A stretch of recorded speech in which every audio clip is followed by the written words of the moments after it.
Welcome to theleadpastor.com. My name is Josh Gordon. I'm the editor. I'm steering the ship at the Lead Pastor. I'm excited to be sitting down with Dan Zimbardi. Dan, we've talked before, and I'm excited to have a conversation with you about leadership development. I think you're coming from an interesting perspective.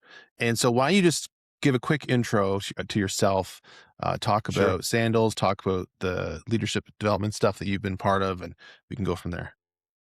Yeah. Dan Zimbardi, executive pastor at Sandals Church. Sandals is a church in California, 14 locations, up and down the state of California.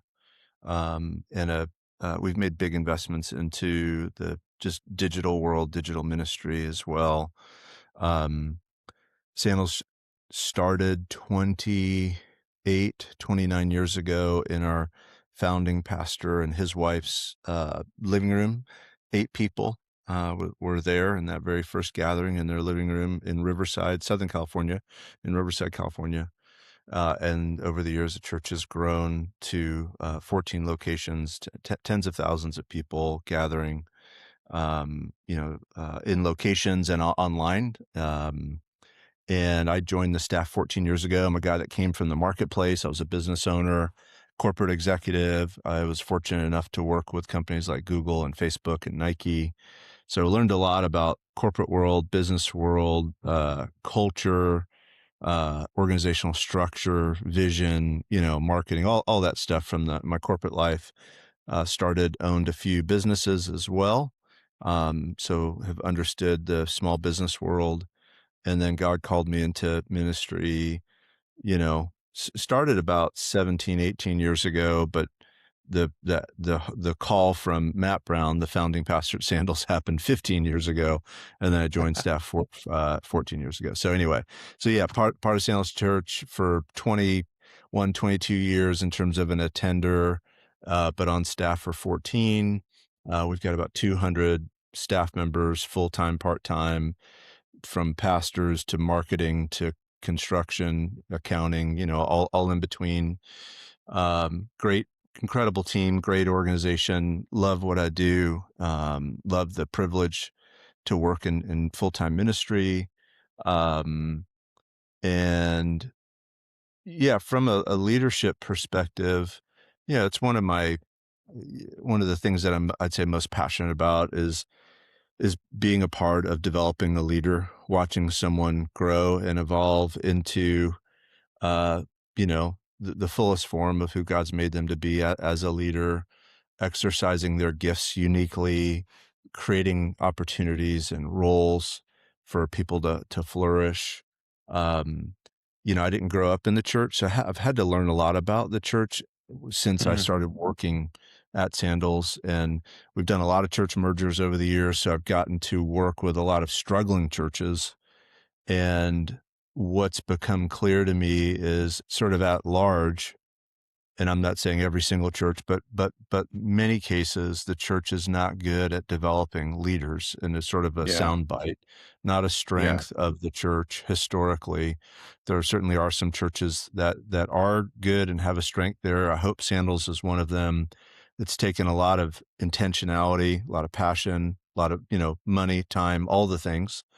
And so we've developed just an incredible pipeline of leaders by God's grace over the years, and we'll continue to do that. And we keep evolving our leadership systems and pipeline, et cetera, but it's always something that we're very intentional about.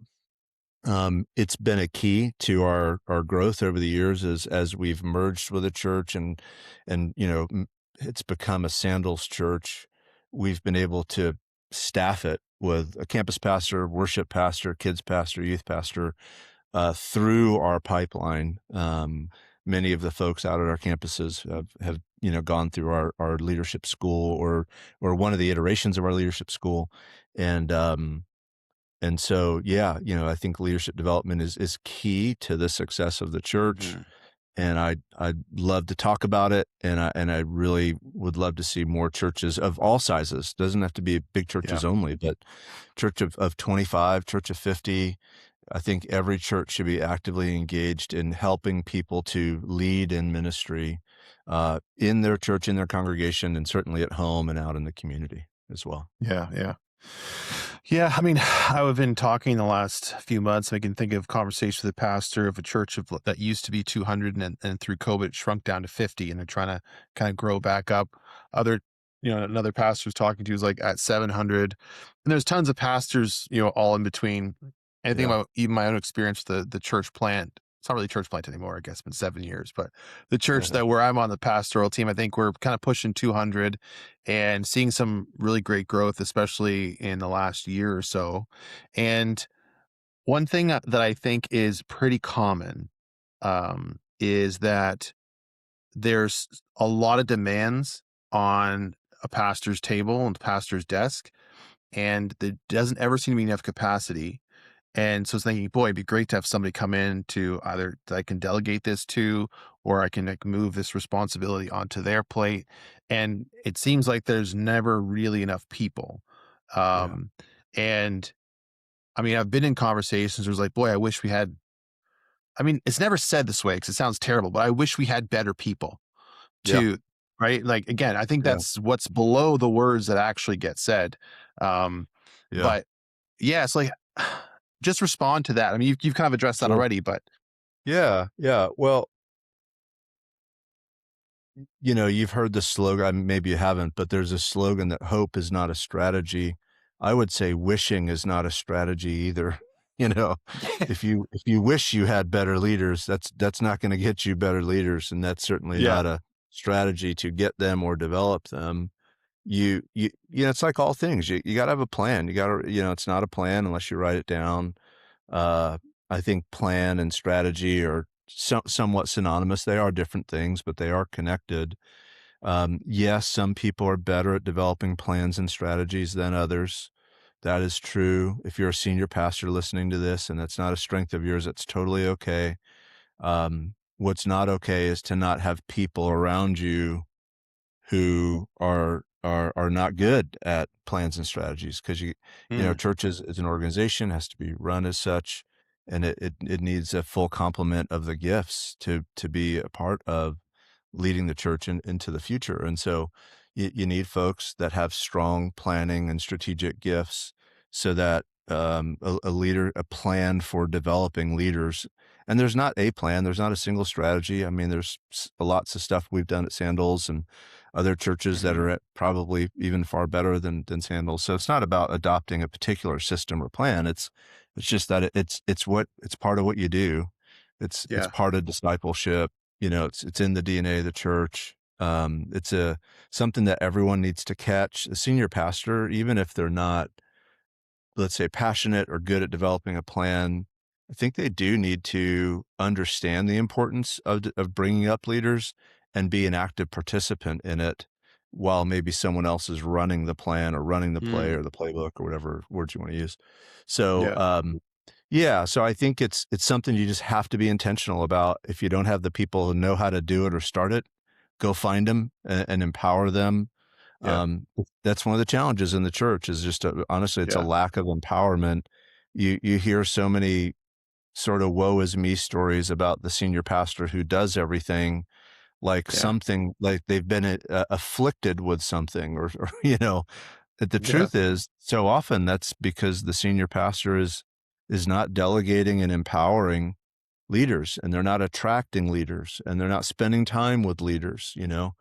um, I think there's a lot of senior pastors that I've met and known over the years that, man, they don't love spending time with people. And, at Sandals, we say Christianity is a with religion. Like mm, Christianity is we're made to be with God and with people. And if yeah, you don't really enjoy that, I think it's really hard to be a shepherd at the end of the day. yeah, It might be that you should be a professor and teach about the Bible or something like that, where the demands of the people side is not as high. So all that to say, yeah, I think it's critical. I see a lot of holes and voids and gaps. yeah, I hope if someone sees this and they realize that's them, that they'll make a change, yeah, because I think it's vital to the future of the church. yeah. I mean, you commented that there are lots of different plans and different strategies to use, and there's not a right one. Sure. Would you say in your own experience though that the good ones have things in common? And if so, I'm assuming Yeah. yes, but if Yeah. so, what would those things in common be? Yeah. I think that, and yes, I appreciate the question. I do think about this a lot. I think about how do we learn? How does a human learn? Mm, So when as I've both built the leadership development system at Sandals and evolved it many, many times over the years, I think about a system that's got multiple components of learning, and I'll rattle off a handful of them. So one is learning in a classroom, yeah. um, and I think that's obvious in terms of what that is.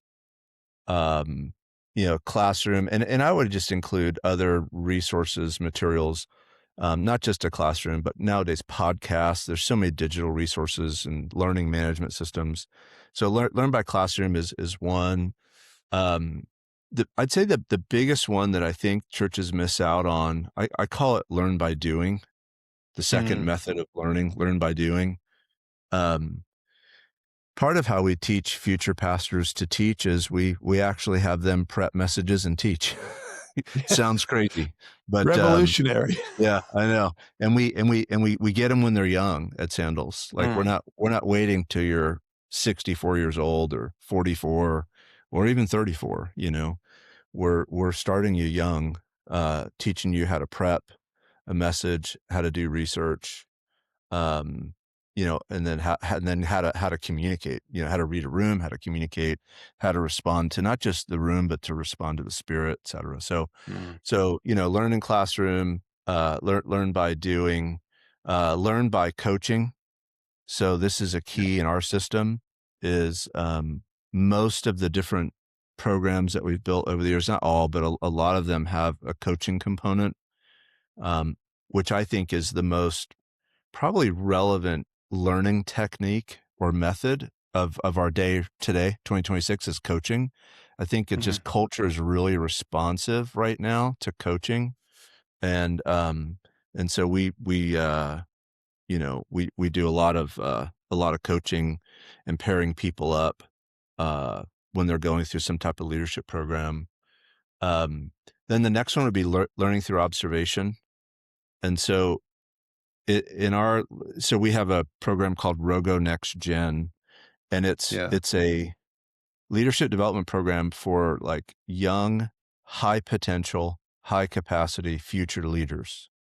So these are people that you can spend 5 minutes with and say, "Oh, they're going to run a business or they're going to run a church down the road." They're that level of people. Not everyone's like that, and that's okay. But we identify that small group of people, put them through this program, Rogo Next Gen, and one of the learning methods is learn through observation. So they'll sit in board meetings and observe. Mm, They'll sit in our executive meetings and observe. They sit in a variety of other sort of strategy meetings, and they're observing and taking notes. Um, and then the coaching attaches to that, um, to sort of dialogue with them. Hey, what did you see? What did you notice? Would you learn about yourself? Would you learn about others? Would you learn about the situation? That kind of thing. So those are the primary, I would say, learning techniques with a good system today for the church. Probably the last thing that I would add that's newer is I think any good system today in the church should have an AI component to it. mm, AI is such an incredible resource. I just finished building out a leadership development plan for a young leader, and I've just used AI a ton. I've taken all of they took a bunch of personality assessments, took those results, dumped it into AI, had them do 360 reviews. All the people that reviewed him, all of that's going into the large language model that I'm using. Their journal, they do journaling every day as part of this program. Their journals get dumped in, et cetera, et cetera. And then I'm utilizing AI to craft a very detailed plan that meets the moment for this person based on who they are, their personality, their strengths, their weaknesses, et cetera. And so AI would be a component to any system that if I were building one from scratch, in a Yeah. church today. Yeah. Something that strikes me as you're talking is like how much like leadership development, I think healthy leadership development depends on having like an understanding of who you're working with, which again may sound kind of crazy, but so it's rather than like, oh, we need to plug a hole, it's more of like, okay, who is this individual? And then how can we help them to expand their capacity, to build on Mhm. their gifting? It's kind of like starting with their best Yeah. in mind in a way. Is that accurate? Oh, 100%. Yeah. And I think a couple thoughts.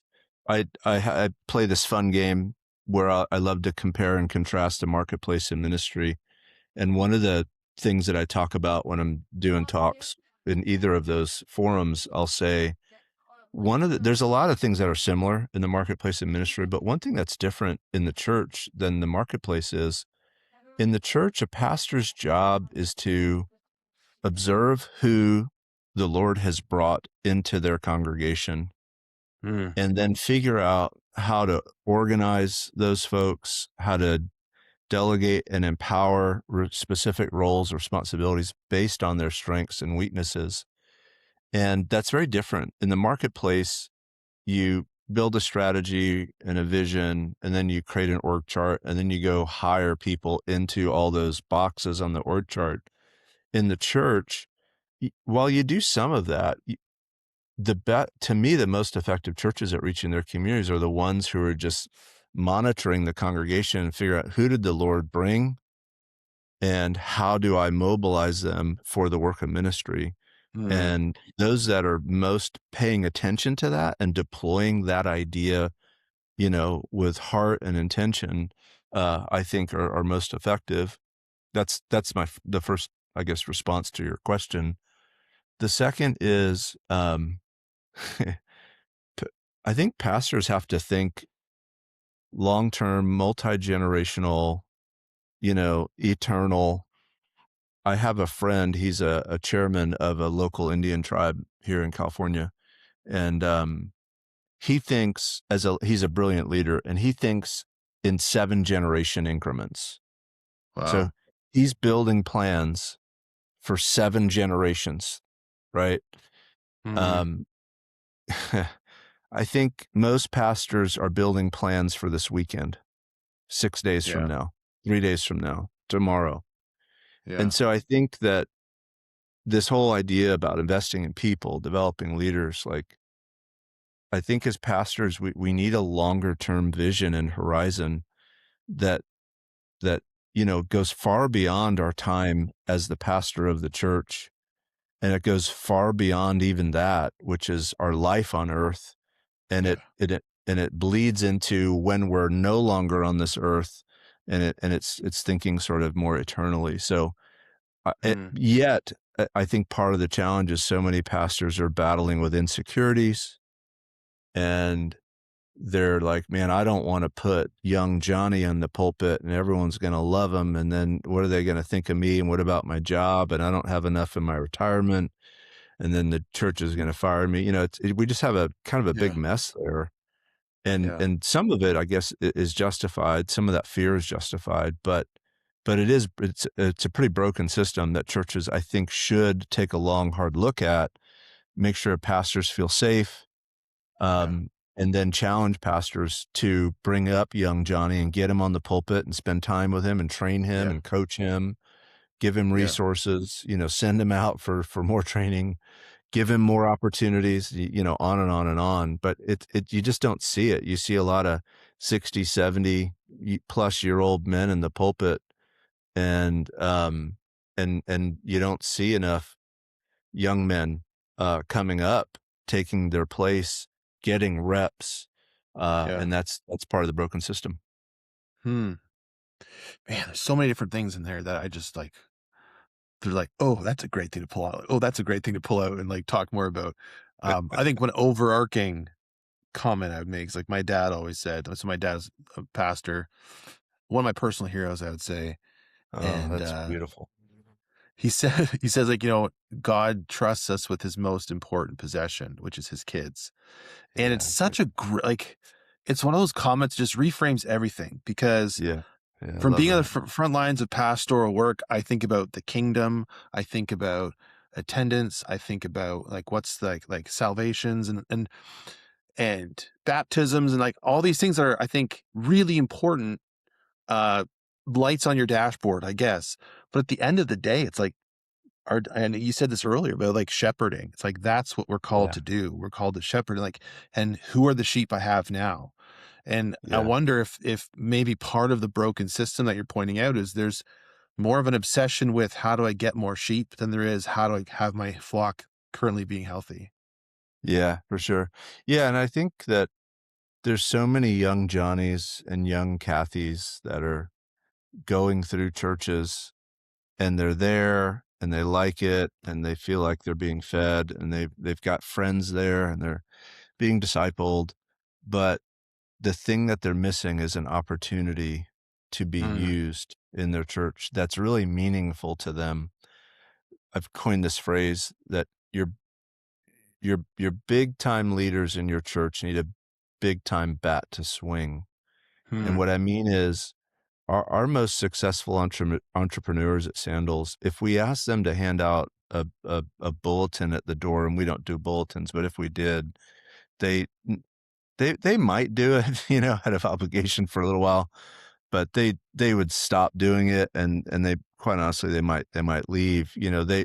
Those folks are out solving big problems, right, in the yeah. world, and the church needs to give them big problems in the church to work on and solve and use Mm, their brains and their expertise to further the kingdom with their gifts and experience. And it doesn't just apply to those really great entrepreneurs, those men and women, but it applies to the young men and women that, college yeah. age or younger, that the church is looking over and looking past because they're young. That's so foolish. And the pastor that's doing everything, they need to look to their young people and empower them, give them real responsibility now. Like we need to stop waiting. And obviously there's a certain amount of maturity, and I'm not suggesting giving people too much too Hmm. soon. I am suggesting we're not giving enough though. I think we're too far over on the spectrum of not empowering young people. Mm, So I think that's really, really key. And just my last thought is, yeah, the role of the pastor is shepherd, and it's a steward. And part of, I'm here at Sandals, executive pastor. I won't be forever, like I'm very clear that my time is coming, and I don't mean that like it's coming tomorrow or soon, or I have a date or whatever. But I'll be 56 years old this year, and I just I'm thinking that the people that are here, I'm just a steward for a period of time of the resources, the people, the talent, and that really guides a lot of how I go about my day-to-day work. That it's temporary.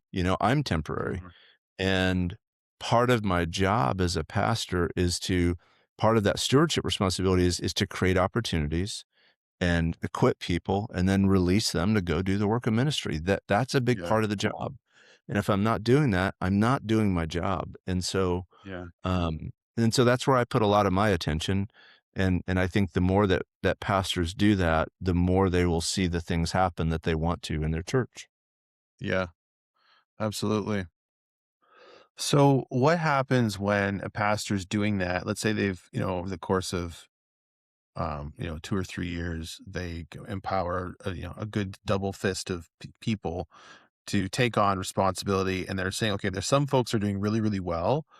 And then Yeah. there are other folks who maybe are struggling in the role more. And there's a lot of different types of struggling, but maybe it's like, Yeah. okay, these people are like, oh, the power's getting to them. Yeah. That's a Or big one. Yeah. they're not, yeah. So maybe talk about that one specifically. Yeah. Yeah. Well, it's a full-time gig what you're describing. Like you're describing, uh, you don't just empower and equip and release people and then say, "I'll see you in 9 months or a year." Um, so much of my day to day is making sure that the people I empowered and released yesterday are doing okay. and I'm following Yeah. up, and not just following up, but I'm making changes like, "Hey, this is Yeah. not working for you. I need to move Yeah. you over here." Yeah. Or, "We've had this conversation 87 times. I hate to say this, but you're out," like, Yeah. that's a whole other thing. Part of this whole process is the church has to do better to call it when someone has Mm. demonstrated that they're not doing what they need to do, whether it's staff or Yeah. volunteer or whatever. And I don't mean we need to be harsh. We need to always be loving and graceful, but so often we have people doing all sorts of damage in our churches that we won't address out of a fear to Mm. disappoint them, a fear of what their mom or their aunt is going to say if we make a hard decision, et cetera. So, but yeah, it's an iterative process. This whole thing: training, developing, empowering, releasing, monitoring, managing, following up, coaching, making changes, moving jobs, moving roles, adding responsibility, taking responsibility. It's you're a chef in the kitchen. You're constantly moving. Yeah. It's prime time in that kitchen all the time as a leader in the church. And I think so often pastors and people who work in churches they're too focused on their individual tasks and not enough on how is everyone on my team doing? What are Mhm. they doing? Are they doing well? Am I communicating with them effectively, timely? Am I encouraging? Am I challenging? So much of this job is about equipping the saints for the work of ministry, and yet a lot of the work we do is people will bury their head for 25 hours studying during the week. It's like, I mean, I'm not saying preaching is obviously critical, but if no one is managing and leading and developing the people, then you've got a big hole. You got to do Yeah. both. And so, Yeah. and some of that's dividing up the gifts and responsibilities and all that stuff. But Yeah. both of those things are important. The teaching of Yeah. God's word and the developing of people, right? Both important. Yeah. Man, so it sounds to me that to do a good job of leadership development in your church, you have to have a really clear-eyed view of your own capacity and your own skill set, and like, am I well supported in my own role? Yeah. Yeah. Yeah, for sure. And, I think we all have different gifts and talents and experience but and not everyone is wired to do what I do, and I'm not wired to do what a lot of other folks do. And so much of what we've talked about is knowing who you are, embracing your Yeah. gifts, what God's given you, not being envious and jealous of the things you don't have that you're not good Yeah. at. A lot of people are, and that's, at the end of the day, it becomes sinful. And it really cr- typically that kind of, that envy and jealousy in the church drives a lot of division. And uh there's a saying, unity is like gas in the tank of the church. If the church wants to Mhm. go further faster, they have to find unity. And Yeah. the opposite is true. Division is like sand in the tank of the church. Yeah. What happens if we put sand in our gas tank? Our car's not going anywhere. And that's what division is. Division is like sand in the tank, and unity is the opposite. It's like Yeah. power, it's fuel. And a lot of that comes from people embracing their lanes and their gifts, not having self-control around envy and jealousy, surrendering that to the Lord, being healed of that, and becoming focused on what they're good at. And it's sure in almost every church, there's people who are good at developing people. Find those people, empower them to run the plays and create the playbook. Yeah. Doesn't have to be the senior pastor for sure. Yeah. Yeah. Yeah. And oh, any last words? Any general wisdom to like or encouragements to give? Well, I think we're in a really extraordinary time right now, and we're filming this in May of 2026, and Bible sales are soaring. uh, Young men, Gen Z, flocking to the church. Um, there's some incredible things happening. Just like the spiritual momentum right now is incredible. And it's pretty wild because 2 years ago in 2024, I would have, I mean, if you were talking to me 2 years ago, I would not have said those things, like Yeah, for Bible sure. sales weren't soaring in 23 and 24. Young men were going the opposite way, and culture Yeah. was just railing against the church. And so things have shifted. And so the word of encouragement is there is natural momentum happening in the world right now with people being curious about the truth, curious about the Bible, curious about the church. And to me, pastors and church leaders need to match or even surpass the curiosity out in culture and figure out, what do I need to do to lead my church so that the curious will find Christ Mhm. uh, in my church? Yeah. And that starts with us, those that are leading the church, being curious. Yeah. Just because you're 50, 60, 70, 80 years old and you've been doing this for a lifetime doesn't mean you know. You don't know, I would say. I don't know. Yeah. I mean, a lot of how I'm leading right now at nearly 56 is I'm I'm empowering young people who do know how Yeah. to reach their generation, um, way better than I do. And Yeah. so yeah, I think we have incredible momentum.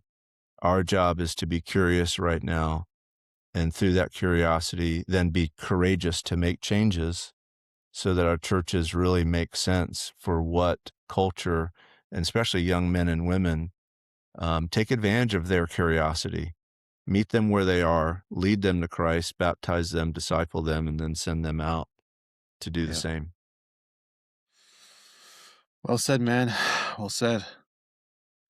Man, what a great chat. I appreciate your time Yeah. very much, man. Yeah, you got it, Thank you so Joshua. Thanks much. for having me on. You got it, Yeah. man.